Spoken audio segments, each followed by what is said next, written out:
자, 여러분 오늘 해설 시간에서는 조덕근 목사님이 풀어내신 스가랴 3장 9절에서 10절 주해를 살펴볼 건데요. 이게 정말 흥미롭습니다.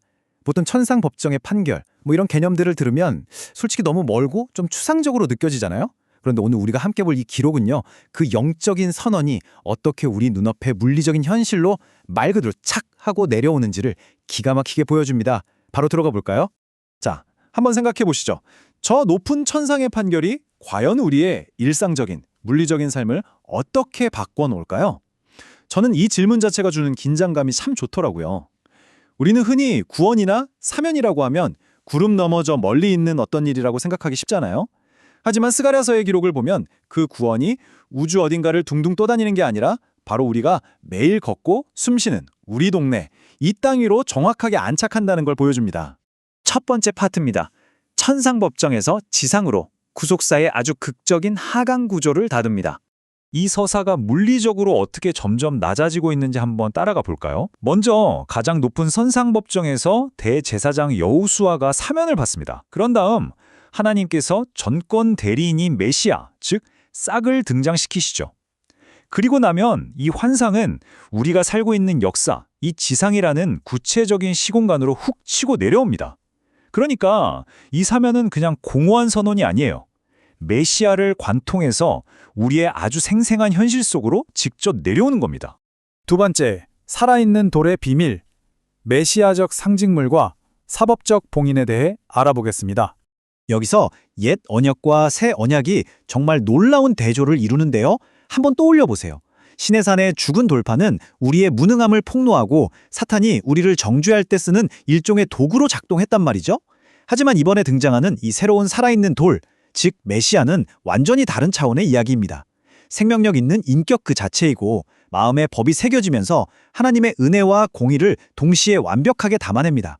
그리고 마침내 완전한 사면을 이루어내는 거죠. 이 살아있는 돌을 그냥 건축 자재라고 생각하시면 안 됩니다. 이건 앞서 말씀드린 그 역동적인 생명력, 싹과 완전히 동일한 존재거든요. 온 땅을 샅샅이 감찰하시는 성령의 전지전능함을 상징하는 일곱 눈을 가졌고요. 하나님이 친히 그 위에 법을 새기십니다. 한번 생각해 보세요. 모든 것을 꿰뚫어보는 일곱 눈과 행동의 완벽한 기준인 법이 이 돌 안에 하나로 통합되어 있어요. 그렇기 때문에 메시아의 통치에는 단 1%의 아니 0.1%의 오차도 절대 존재할 수 없는 겁니다. 내가 그 위에 글을 새길 것이다. 만군의 여호와의 말이니라. 자, 여기서 하나님이 직접 글을 새기시는 이 행위, 이게 그냥 단순히 글자를 적어놓는 게 아닙니다. 이건 천상의 대사면을 영구적으로 쾅 하고 확정지어버리는 사법적 봉인이거든요. 이 강력한 봉인이 직섰기 때문에 이제 사탄은 더 이상 우리를 향해서 그 어떤 정죄도 참소도 할 수 없게 아예 원천 차단돼 버리는 겁니다. 진짜 엄청나죠? 세 번째 주제입니다. 단 하루 만에 우주적 대청산. 이 땅에 일어난 전격적인 질적 변혁을 살펴보겠습니다. 여러분 히브리어 어근 중에 무시라는 단어가 있어요. 이게 참 재밌는 게 그냥 대충 눈에 안 띄게 덮어둔다는 뜻이 아니라 물리적인 공간적 이동을 의미하거든요. 방 안의 쓰레기를 양탄자 밑으로 슬쩍 쓸어넣는 그런 얄팍한 속임수가 아닙니다. 하나님은 지금 사탄이 우리를 공격할 때 써먹던 그 죄의 물질적 증거 자체를 공간적으로 완전히 치워버리시는 그야말로 압도적이고 철저한 대청소를 집행하고 계신 거예요. 그런데 더 놀라운 건 뭔지 아세요? 이 거대하고 우주적인 죄의 대청산이 놀랍게도 단 하루, 딱 하루 만에 성취된다는 겁니다. 이 하루라는 시간이 의미하는 바가 아주 큽니다. 그리스도께서 십자가에서 이루신 단 한 번의 대속 사역이 얼마나 절대적이고 완벽한지, 그래서 결코 두 번, 세 번 반복될 필요가 없는 엄청난 능력을 가졌는지를 너무나도 선명하게 보여주는 거죠. 자, 그럼 이 거대한 대청소가 싹 지나간 후의 땅을 한번 머릿속에 그려보세요. 과거에는 죄의 증거들이 널려있는 영적으로 완전히 죽어버린 공간이었잖아요. 하지만 이 청산 작업 이후에는 우리가 밟고 서 있는 지리적 위치나 물리적인 토대는 전과 똑같지만 영적으로는 완전히 새로운 출발점으로 탈바꿈했습니다. 구원이라는 게 우리가 사는 이 지상을 파괴하고 다른 곳으로 가는 게 아니라 이 종말론적 중첩이라는 신비를 통해서 이루어진다는 거예요. 겉모습은 그대로인데 그 본질은 180도 완전히 변형된 상태, 바로 그겁니다. 이제 마지막 네 번째입니다. 무화과 나무 아래의 샬롬. 새롭게 회복된 우리의 일상에 대해 이야기해보죠. 아래로 히브리어로는 타하트라고 하는데요.